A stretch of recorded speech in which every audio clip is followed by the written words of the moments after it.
Good morning, good afternoon, good evening, you beautiful people that are listening and watching today. I am so excited to have Devon and Jade with us today. They are just such a beautiful couple. I mean, you can see it's beautiful, but beautiful inside and out. And it's such an honor to be both with you guys at this time where we get to really speak honestly and authentically about ourselves and each other in the realm of relationship. I am so proud of you both being in recovery and living out loud. And,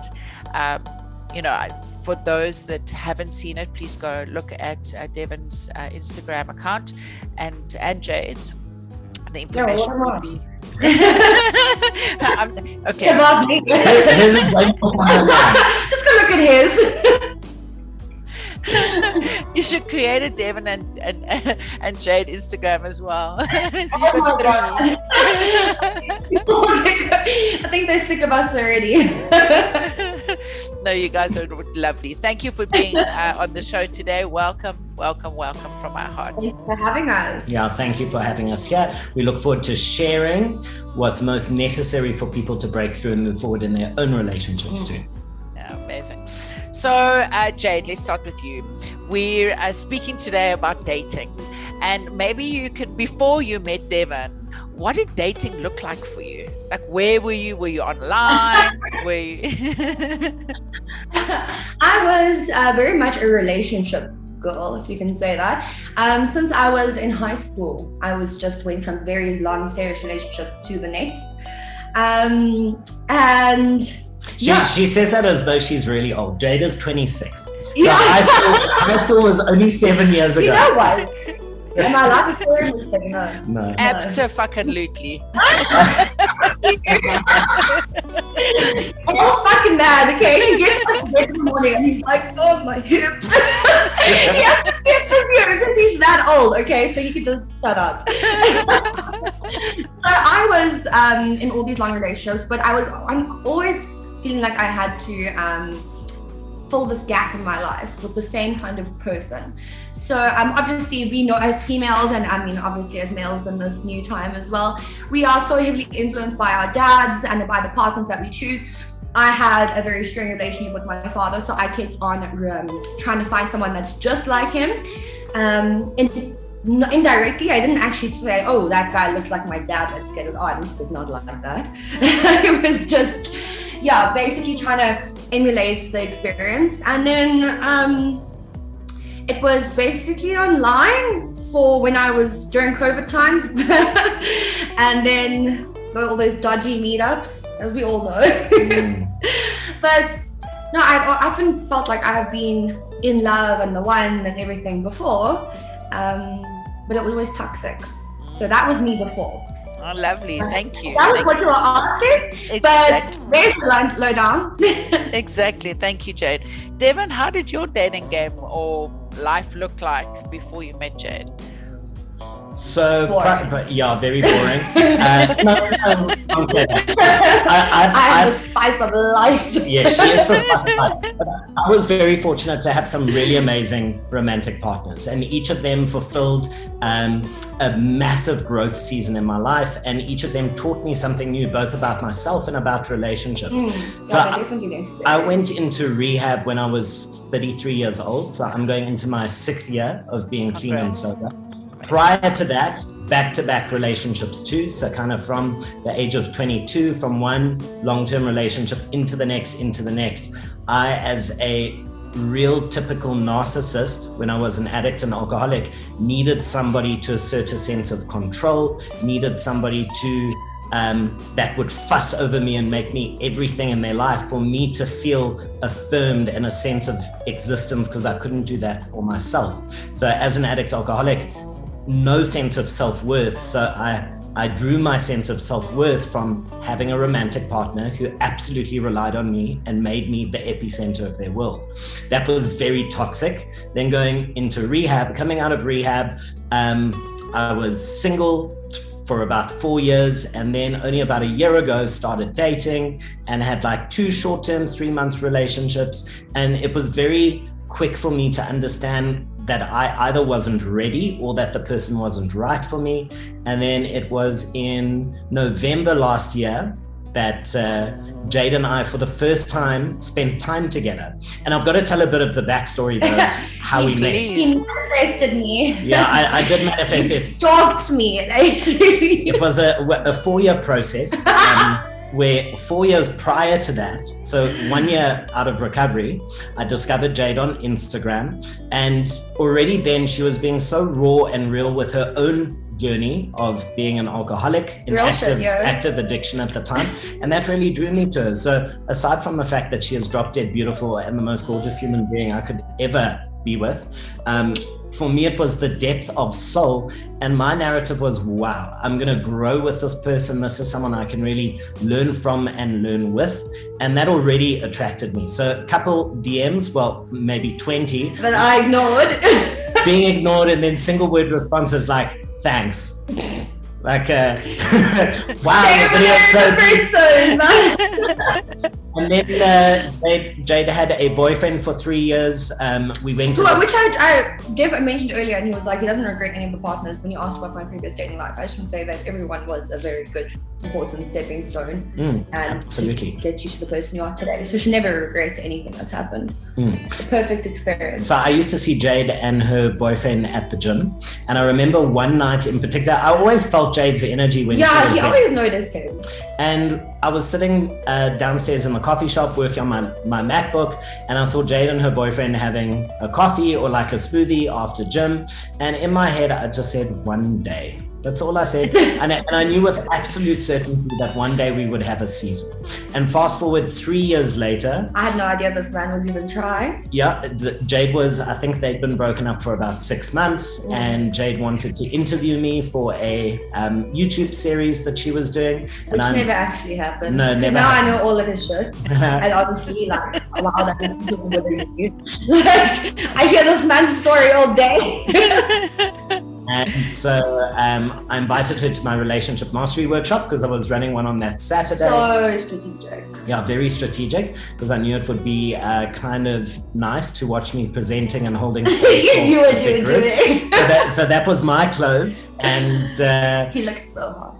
And it was just we really connected that. So she had a lot of who I am, and I. He was basically flaunting perfect boyfriend material on display. Like, let me teach you how to look after women. And he's like, this showcase of the perfect boyfriend. It was so strategic, and honestly, I'm shocked and offended. Well, it clearly works. Your course clearly works. Tell us about the course, Devon. That sounds amazing. So in the course, the difficulty around love is no one ever teaches us about love. It's something that we learn through experience and observation. But the challenge is, what if what we've observed in our parents and what we've experienced in our own relationships is toxic? And I think there are a lot of people who are so thirsty for love that they will drink poison and expect that to satiate their thirst. So in relationship mastery, the first half of the day is dealing with the most important relationship you could ever be in, which is the relationship with you, the relationship with yourself, self-worth, self-love, being a whole rounded human being, so that you're not dating to fill, but you're dating when you're full. So just how to set you up for success before you even start looking for a romantic partner. And then what to look for, because a healthy relationship doesn't look like a healthy relationship if you've never had a healthy relationship. How to spot red flags, toxic traits, and what you should be looking for. So are you looking for a partner based on ego, so looks, influence, money, what they can do for you, or are you looking for soul, so growth, someone to be vulnerable with, to share, to communicate, to really have an adventure through life? And lucky for me, it was through my course that I found my perfect person, and somebody that I am having the best adventure and the most growth that I've ever had in my life. We push each other to grow, like, wow. Yeah. That's so beautiful. I think that is the new type of love that's coming through now, that is being birthed on the planet, where it's not so much about getting shit done, like wife is at home taking care of the kids and dad's, working. And I think there's been a revolutionary change in I love what you say about blue functions and blue and pink roles within the family, and challenging that stereotype. We set out, so in the beginning, living together, so I've lived with partners before, but I'm quite difficult to live with. I am either the most strict and tidy and organized person in the world, or I look like our house looks like it might be a bomb shelter. So I'm difficult to navigate with. So we came up with pink things and blue things, and that's about roles and responsibilities in the home, as well as in a relationship, that are particularly performed by the male or female, or the decided upon person we decided in the relationship. And purple things that are in the middle. Yeah, a little bit pink, a little bit so there's some things are purple, some things are pink, some things are blue. So like for instance, normally, I actually get used to this example earlier. So normally washing the dishes would be a pink thing, but in our household, washing the dishes is a blue thing, because Devon is about nails. Yeah, exactly. So I love cooking, but I hate cleaning. And I love cleaning, but I hate cooking. So perfect. I just basically found out about what's like watering the plants and things. That's the job that I love doing, so I do that. But it's just navigating through what you expect of each other, regardless of the gender, but of the role. I think it's just only a good way to attach things to it is the color, because it makes it more known. But basically, it's just about knowing what you expect of the other person. And that's such an important word, is expectation, because our roles are so fluid now. If you think back to when we grew up in a village, just 100, 200 years ago, the men went out to hunt. They were the leaders. They were the strong ones. The women all stayed home and cooked and looked after babies. So women had a distinct role. Men had a distinct role. Now fast forward and we moved to a city. Back in the village, the women were never alone, but they had no sense of individuality. Now in the city, women have more freedom than ever before, but they are more lonely than ever. So now, because women are our CEOs, they are our leaders, they are taking on so many different roles, every relationship, the foundation is communication, and communicating in particular, the expectation of what you expect of your partner. Everything is expectation, because if it's unaware, if the person is unaware of your expectation, it's only leading to failure. And we've experienced that firsthand in our relationship so many times, about communicating expectation from the beginning. Because we sometimes think that our partner should just know what we expect, and unmet expectations that are not communicated are often the main cause of disagreements or fights within a relationship. And resentments. I'm not sure if you're familiar with a teacher by the name of Teal Swan. No. She's fabulous. You go have a look at her on YouTube and Facebook and whatever.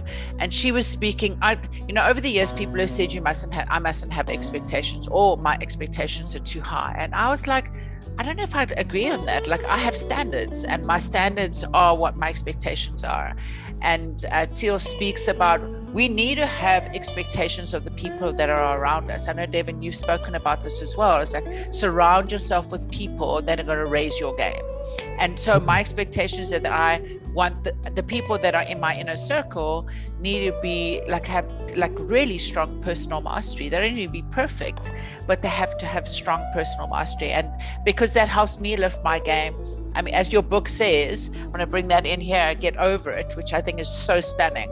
I've got it written on my mirror.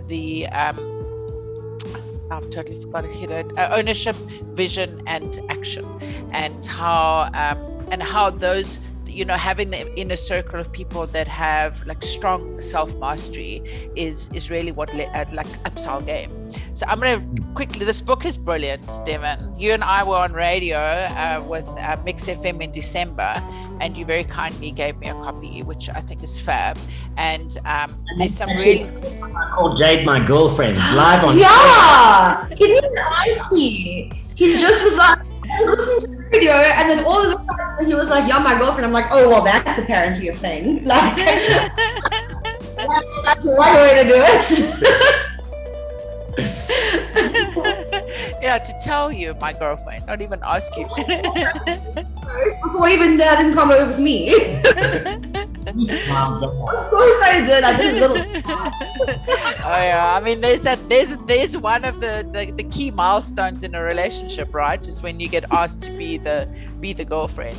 I was told on national radio. Yeah, no, I agree. I think one needs to be asked. Yeah, well, I mean, told's cool too.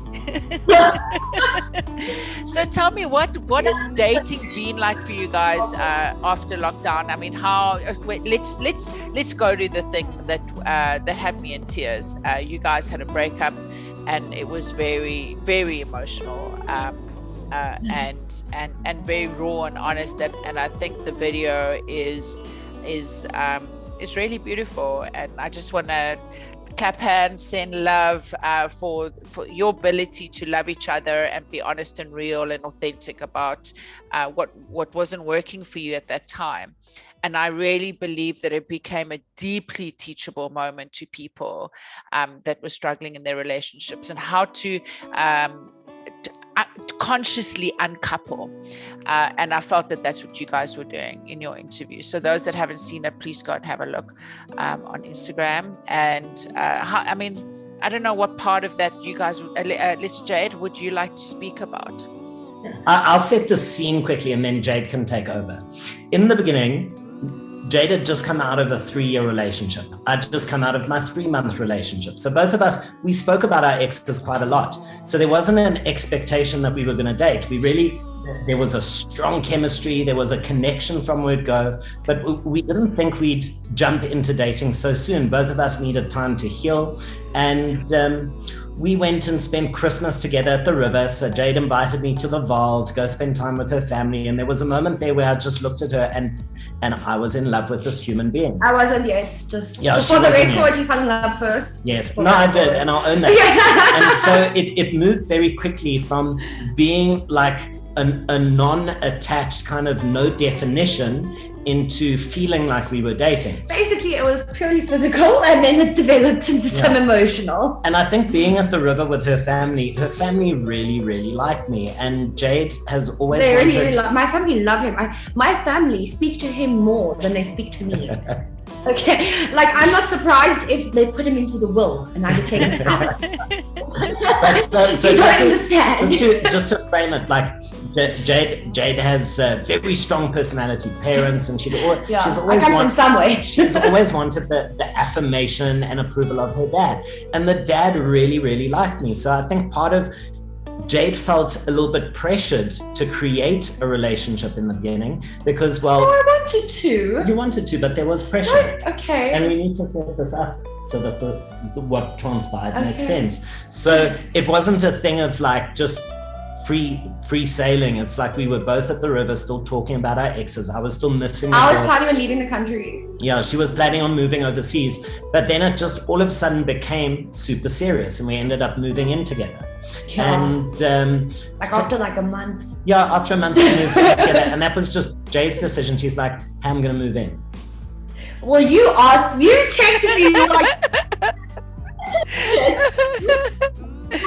oh, you know, why are you still paying rent to other people all the time? And so you I planted the seed, but then she... I love how you said... That's what every good manipulator does. You put a plant... to move in with him. No. But that's important because then Jade went on holiday, and I'll let her tell from that point. Okay. Well, obviously, this has been spoken about a lot. And there's a lot of people's views on it. But I'm just going to tell you what really happened for me. Things were really great with me and Devon. They really were. And I felt this pressure. I always felt like I couldn't live up to who Devon wanted me to be, because he's 13 years older than me, and he's written a book. He's like so far in recovery. It was like a lot of things. Toot your own horn a little bit, why don't you? A lot of pressure for you, Jade, to live up to, you know. I mean, I've been also in recovery and everything, but it was felt like there was always this constant pressure. So I went and I drank, which was not what I'm supposed to be doing, and I She was overseas on a family holiday in a beautiful location. Did you not say that? No. Oh, I went to France. So I was just away from the country, and with lack of better judgment, I started having an affair with a French man there. Very good looking French man. Doesn't matter. The fact is, when I came back, I felt like I had to tell Devon, not because I wanted to leave him for this other person, but I felt like it wasn't fair on Devon that the fact that I could have these feelings for someone else it's not honorable to our relationship and to him. I mean, I would be taking this oak for a puss, to be honest. And I love him. I love Devon so much, and I never wanted to take advantage of him. So it ate me up. I didn't say anything for about a week. And it was just killing me, and I was drinking and eating and just completely self-sabotaging, and until eventually I created a situation where we had to have a fight, and then I told him everything. And Devon was amazing about it. He didn't scream, he didn't do anything. He calmly came home and we spoke and we cried about it. A lot. I woke up in the middle of the night and just walked to a room and cried even more in a sleeping tablet. We never used to sleep. We slept in separate bedrooms up until we broke up, which was we thought it was cool. We really did. We were like, this is next level. We are woke. We are independent. So woke. And then, don't do that. You need to sleep next to the person you love, otherwise you'll do some weird things. Okay. but the thing is, like in the moment when she told me, there were two processes I went through. So we got in the car, we were out at a party when she told me. We drove home and I said, I just need 5 minutes of silence, no music, I just want to think. And I went, when I was 26, I was a mess. And if I was in the same position, I did cheat on my partners in my 20s. I was super dishonest in my 20s. I didn't have any of my stuff together. And I went like, I probably would have done the same thing. So one, I said, who am I to judge what she's done? And the second narrative that was in my head is that her growth and her journey, that's her process. And in the moment, I had to, especially because the root of alcoholism and addiction is dishonesty. And when we came home, I just said, what I want to do is just honor you for being honest, because she didn't have to. She didn't have to tell me. She could have strung me on for the next year, 2 years, never told me the secret and just kind of brushed it under the table. But she knew that there would be consequence and sacrifice to telling me. But in that moment, she chose truth and honesty over anything else. And what transpired then was that I wanted to hear the whole story. I wanted full transparency, and that's what she gave me. And maybe for 2 days, I felt upset, hurt, my ego, all in my ego. I felt angry, but I communicated that. I said, Jade, I'm feeling angry, I'm feeling hurt, I'm feeling rejected, abandoned, but I'm choosing not to act on it. And Devon, as an addict alcoholic, just 6 years ago, I was physically abusive with my partners in a drunken rage. I was emotionally even more abusive. So the fact that in a moment of trauma, I could rise above that and be loving and kind, and I really was understanding. And I said, flip, if I was in this beautiful location early in a relationship, felt pressured to be in it, I absolutely would have done the same. And based on that whole week that transpired, we said that evening, okay, well, we can't be together as romantic partners, and we'll work out a way. You don't have to leave immediately. Let's get you, sorted, find you a place. So it wasn't that like, get out my house, pack your bags, get away. It was just done with love. And the following week, we went to the river, and the mom really wanted to have me there at the river too. She said, just come for the weekend. And that was really the place where I fell in love with her. And on the Friday night, she just came and woke me up at like 9, 10, because I'm in bed by 8. And she just lay in bed and said, I am in love with you. And now this is me. I am choosing you now. She's like, this is not pressure from my parents. It's not pressure. Because for a whole week we were broken up. She was having video calls with the guy in France. It wasn't like anybody expected us to be boyfriend and girlfriend going forward. But in that moment, Jade chose me. And she said, I want to be with you and I want you as my partner. Oh, I got goosebumps. You guys are so sweet. So lovely, and it's just so beautiful. I want to talk to you guys for like days. What, Jade, did you want to say something? I said, I think everyone fucks up, and I know I've gotten a lot of hate. Oh, you have no idea the amount of hate I have gotten from this. And I actually just want to say, fuck you. Fuck you.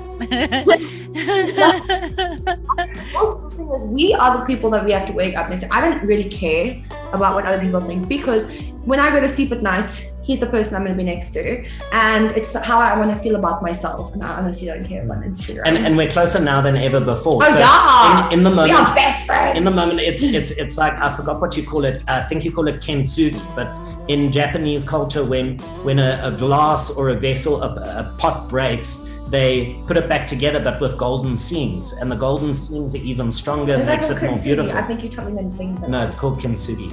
And Google that, don't trust it. Yeah, no, kintsugi.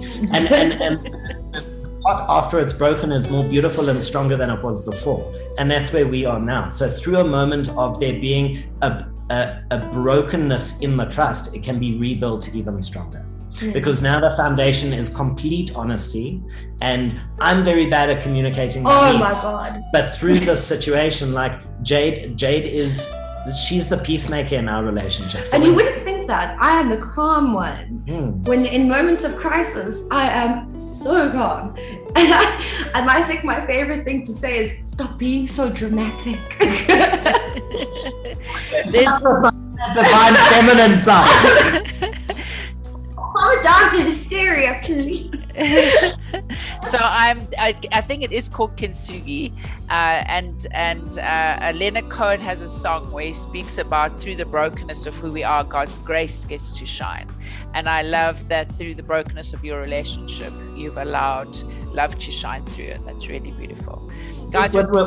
Just one more thing there is that for as many people who were hating on Jade, there were equally as many, if not more, who learned something from it, or who felt like they were in a relationship where they couldn't be honest, or where they had done something and hadn't come clean. So I feel through the video, I took the video down because I don't really want to ruminate, or people don't need to go back. It's one season that we went through. It was a growth opportunity. Many people grew, and many people took something away from the video of us discussing what had happened. And that's all that matters. If we could just touch one person's life, even though it was like 16,000 people who watched and maybe 100 who sent Jade or myself messages, that is all that matters. No, thank you guys. Thank you for showing up in a way that is authentic and real, and because we're leaders, right? We lead in our lives, our own lives, self-leadership. We lead in our relationships, and